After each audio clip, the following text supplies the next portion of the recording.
For everyone who missed Sam Harris on Lex Fridman's podcast, I do have just a quick summary of the episode. Trump was an enormous fuck you, Trump, or the Trump phenomenon. Trump deranged syndrome, Trump someone like Trump's part. Look at Trump and just find him funny. Trump was an evil Chauncey Gardner. Trump cult of Trumpism. The Trump on refugees was terrible. What we got with Trump, Donald Trump, right? Trump. There's something very Trumpian about all that. The core of Trumpism is a cult delusion of a very Trumpian sort. When Trump says he's a genius, and I'm not comparing Trump to Hitler, Trump, the problem of Trump, and Trumpism. Trump is responsible. Got captured by Trump, standing next to Trump in Trumpistan. Any crazy thing Trump was tweeting, we had COVID, we had Trump. I've been super critical of Trump. Relax, dude.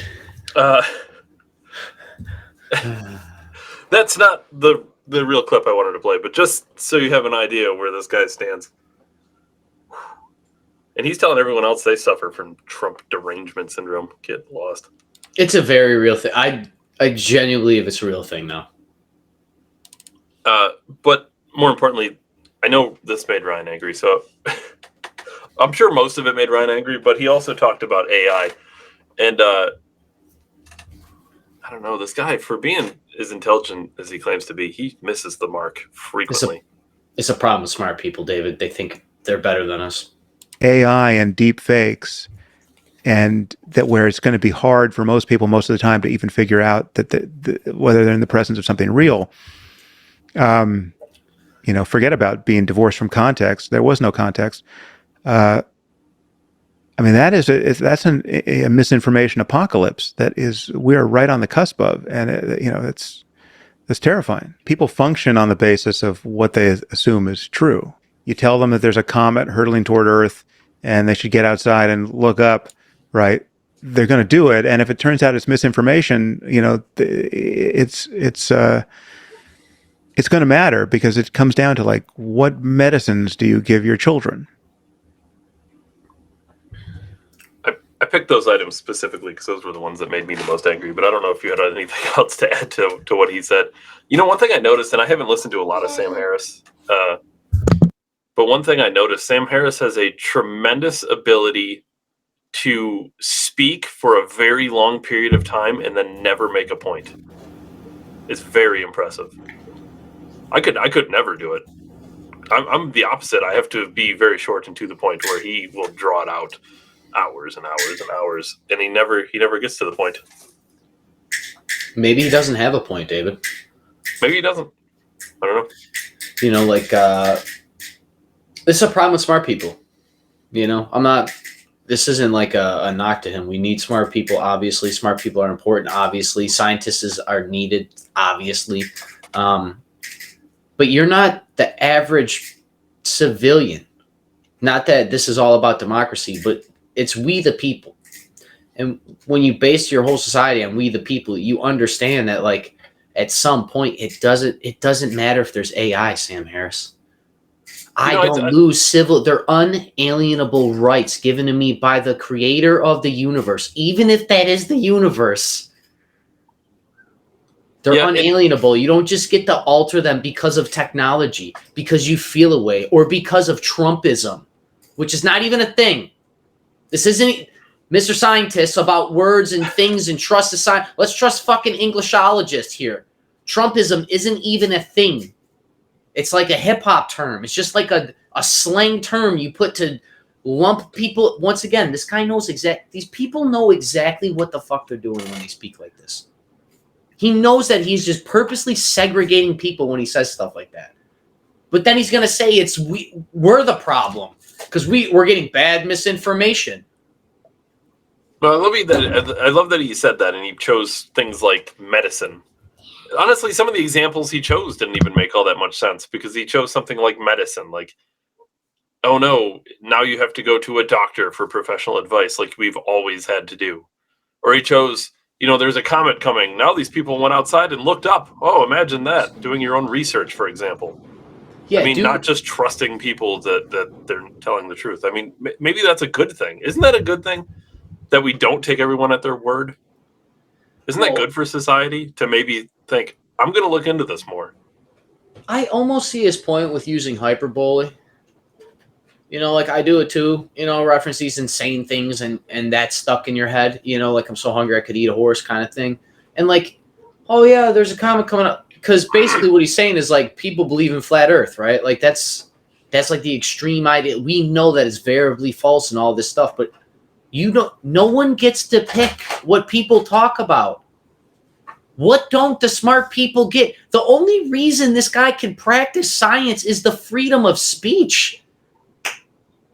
That's it. The only reason he exists. And you know what's crazy? If you were to probably go survey all these top echelon people like him in these very specific, they would say that there should be an educated class and a non-educated class because the peasants can't rule themselves. This sounds like just another level of monarch. It just sounds like another level of royalty. And the royalty just has a PhD in front of it. The landowner is about education. It's about knowledge now. It's about your ability to stamp with a blue check because you have your PhD, your deed as a king. Because you know more, because you went and read more books.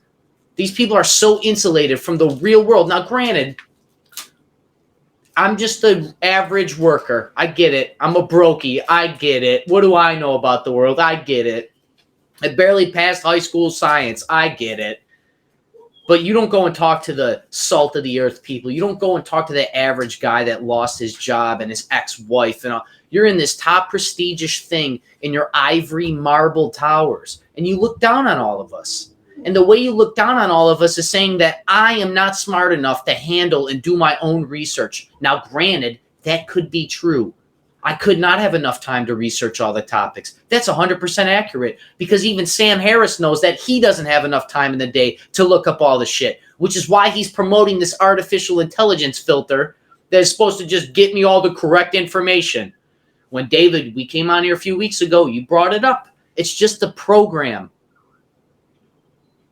And you know what? Sorry if I'm supposed to believe that artificial intelligence isn't dumb enough to hijack transgender movements or all these other socialist style movements because they know, just like the communists knew and just like the Nazis knew, that they can sway a whole nation of people with the right algorithm, with the right words, with the right filter. With the 1940s Germany is no different than 23 with your AI search filter that can freaking, you can't get rid of child porn, but you can ban the president, right?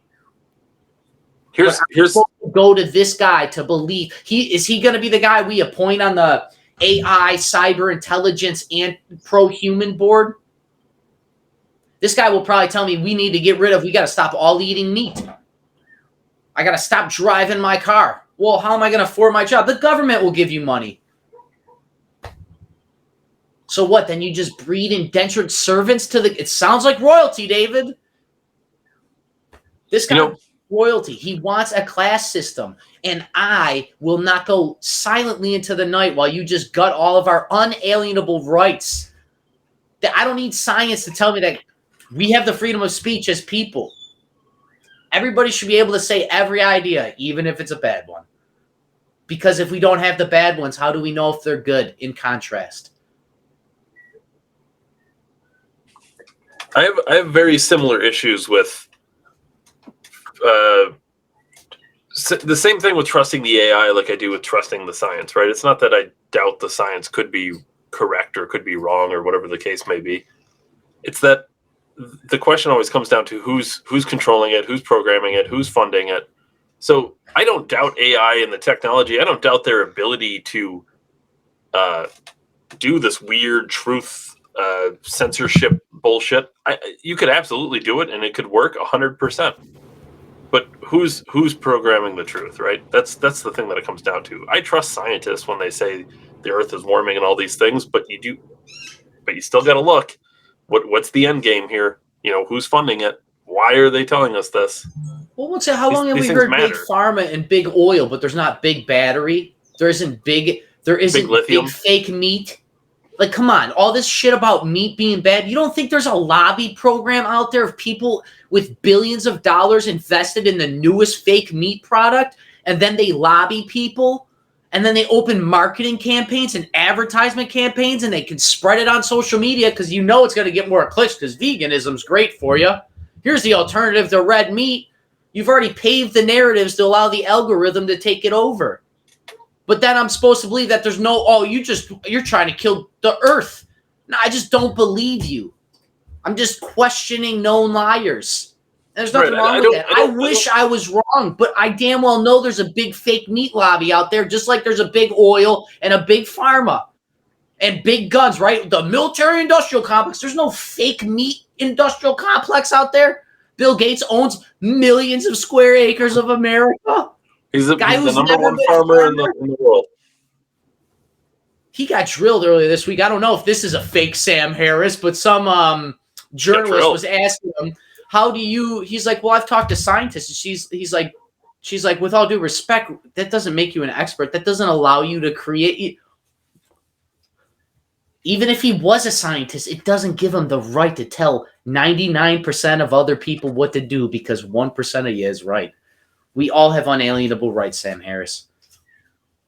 Lex Fridman, let him talk, which is that dude's job. But that's the dude that comes from Russia and Soviet and all this stuff. He is. I'll say this. Lex Fridman, as intelligent as he is dry. I like him and everything. I'm just saying, like, whew. Well, that's what these people, this problem, they're socially awkward, right? That's why they hang out with people like-minded, It's like the only people relatable to them are on their wavelength, which is why we should all be able to have free speech. Because maybe that guy that has an 80 IQ that works in a coal mine and a family and stuff, maybe he's actually got one good idea in his head out of a million. Just because Sam Harris has a million good ones and one bad one doesn't mean that a guy that has a million bad ones doesn't have a good one. It says lunacy. What are we teaching our children? Speaking of children, we're teaching your children that the adults know better and just to shut up and fall in line. This is how you raise servitude. Whatever. I'm out of here. Dave Ryan, 7/17/73.